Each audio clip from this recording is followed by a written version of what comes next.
Nah, itu tadi semuanya equipment-equipment rangkaian di permukaan. Salah satu inti dari pressure transient analysis berikutnya selain laju alir tentu saja ada pressure. Dan pressure itu diukur dengan yang namanya pressure gauge. Ya, ada alat ukurnya. Dan ada beberapa jenis alat ukurnya. Di sini ini sebenarnya out of our knowledge sebagai well test engineer atau reservoir engineer ya. Ini lebih menjadi komponen yang dikuasai oleh vendor penyedia teknologinya. Gitu. Jadi ini kita bisa melihat secara general aja gitu. Jadi ada beberapa teknik pengukuran tekanan, ada dengan menggunakan mechanical equipment, strain, berdasarkan capacitance, dan juga ada yang toolsnya dengan quartz. Nah, comparisonnya di sini cukup komprehensif, tapi nggak akan kita bahas secara detail. Teman-teman bisa langsung go ke slide-nya untuk bisa melihat gitu ya. Sebenarnya teknik yang mechanical, teknik yang pakai capacitance, teknik yang pakai quartz itu cocok di pressure range berapa, resolusinya seperti apa, akurasinya seperti apa gitu ya. Tapi arah-arahnya yang sering kita pakai sekarang adalah alat ukur dengan quartz. Nah, ini seperti ini bentuknya, quartz pressure gauge. Ya, jadi dia seperti silinder panjang seperti itu. Tergantung kita butuh beberapa recorder, kita bisa rangkai, dan kita nanti turunkan dengan slick line, dan kita taruh dia ke dasar sumur atau ke depan perforasi atau ke ujung tubing untuk mengukur tekanan dan juga temperatur at the same time. Dan tentu saja ini terbuat dari steel ya, dari baja supaya dia tahan terhadap tekanan, tahan terhadap temperatur, dan tahan juga terhadap solid gitu ya, kalau ada aliran solid. Nah, ini adalah komponen-komponennya, ada bull nose-nya, oke, dan di sini ada alat ukurnya, gitu ya. Kemudian ada baterai housing, dan juga ada baterainya. Ya, jadi harus dicolok dengan baterai juga gitu. Kalau enggak nanti recordernya hidup dengan apa gitu ya. Jadi salah satu yang paling portable adalah langsung aja alat ukurnya itu dipasang dengan baterai. Baterainya ini kita charge dan charge sebanyak yang kita butuhkan. Kita mau well test berapa jam, kita mau well test berapa hari, kita bisa isi baterainya secukupnya. Jadi misalnya kalau dia butuh well testnya beberapa hari, 5 hari, atau bahkan 1 bulan, ya kita isi aja baterai yang kapasitasnya cukup besar gitu ya, kita isi dengan charge secukupnya gitu. Dan ini ada housingnya gitu, karena kita masukkan baterainya itu ada housingnya juga supaya baterainya juga terjaga gitu ya. Nah, untuk men-setting-settingnya, untuk mendownloadnya, dan juga nanti untuk mengambil datanya gitu ya, ini ada ya komponen-komponen biasa lah ya, komponen elektronik biasa, interface-nya. Nah, nanti seperti ini. Jadi di sini kita punya tools-nya, nanti dikonekkan dengan interface, kita download datanya, dan kita nanti bisa masukkan ke datanya di sini.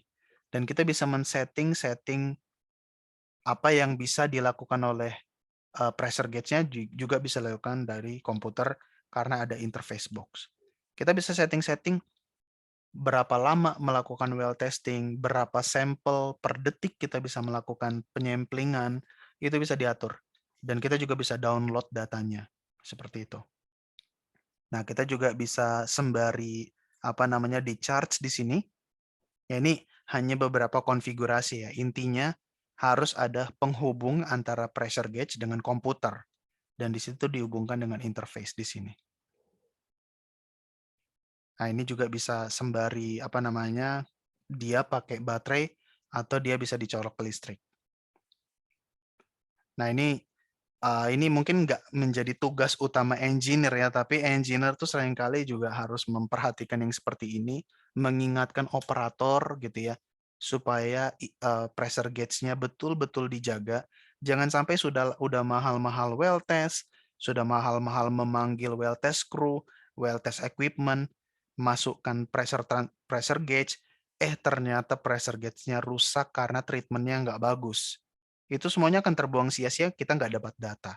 Nah, ini ada salah satu basic yang basic, tapi seringkali harus kita ingatkan, teknisi operator kita gitu ya.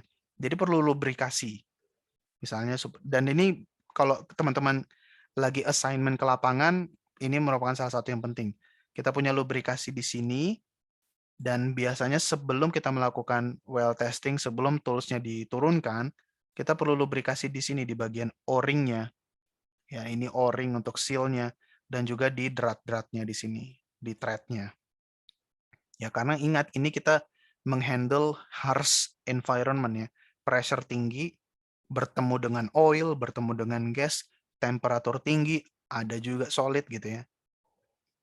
Nah, ini untuk apa namanya memasang baterainya. Ya, jadi recorder kita ada di sini, kita koneksikan dengan baterai seperti ini dan nanti jangan lupa baterainya juga masuk ke dalam housing. Ya, setelah dipasang kemudian ya kita butuh ya seperti ini ya dipasang gitu ya untuk masuk ke dalam rangkaian pressure gauge. Kalau saya lebih sering sebutnya EMR, Electronic Memory Recorder gitu ya, EMR atau pressure gauge seperti itu. Dipasang seperti ini, dipastikan semuanya sudah tertutup, tidak ada komponen yang longgar, baru siap diturunkan dengan slick line. Nah, di sini dia mengingatkan gitu ya, ada O-ring. O-ring ini harus dipasang. Seringkali O-ring ini rusak, jadi salah satu yang minor tapi penting, stok O-ring atau stok seal ring ini juga harus dikoordinasikan supaya selalu kita pengadaan secara rutin. Karena kalau ini nggak ada, ya kita nggak bisa melakukan well test. Nah, ini beberapa rekomendasi. Silakan kalau teman-teman mau tahu secara lebih detail, bisa baca di sini. Nah, itu tadi kalau kita menurunkan pressure gauge dengan wireline. Ada juga dan banyak juga sebenarnya yang EMR-nya atau pressure gauge-nya dipasang secara permanen di tubing seperti ini. Ya. Jadi kemudian si data dari pressure gauge yang permanen di bawah ini bisa disambung dengan kabel dan bisa dimonitor secara real time di permukaan, di surface. Banyak juga yang seperti ini, dan ini ada untungnya juga.